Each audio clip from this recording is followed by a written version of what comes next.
it's a bit of a global alliance, like we're already trying out in the Horn of Africa, and we want to follow more or less the same sort of line in the Sahel. It is bringing together the international community plus the countries of the Sahel concerned in realizing that continuing to provide a short-term emergency response to people in need is not going to solve the problem. If we don't address the root causes and look for strengthening resilience of the people concerned, then next year we will have the same conversation and we will do the same again. So it is smart to bring together those who are concerned, the stakeholders, international and regional, I would say, to think about a more effective long-term response.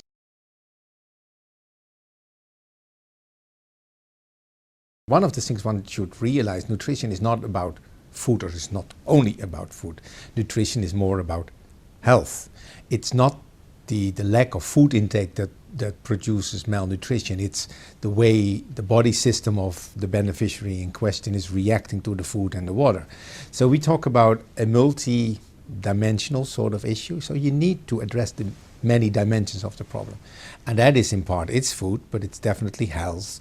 It is education, it's sanitation, it's hygiene, it's a social issue in the family and in the village. So you have, every time you want to address the issue of malnutrition, to identify what is needed in this context. So it can be a therapeutic feeding center, but it can also be an awareness raising campaign in the village, or providing sanitation equipment for individuals so that they wash their hands and reduce the likelihood of being affected by cholera.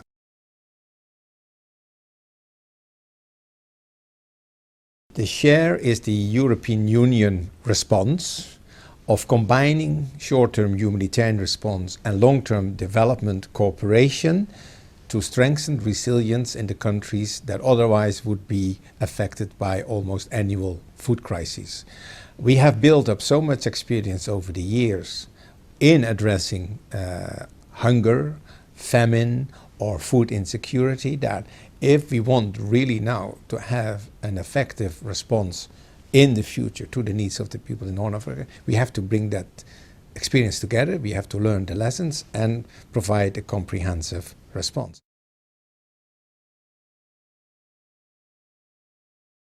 One should be blind saying there's no risk that what we do is always convincing. I think the European taxpayer, for instance, might question what is the purpose of the European Union funding every time again a response to needs in the Sahel or in the Horn, where we would expect these countries to provide the response themselves. And rightly so. I think we cannot go on eternally in doing what the governments of these countries should do. So both the SHARE for the Horn and the AGIR for the Sahel aim to involve the governments of the countries concerned much more into taking full responsibility for addressing the needs of their people.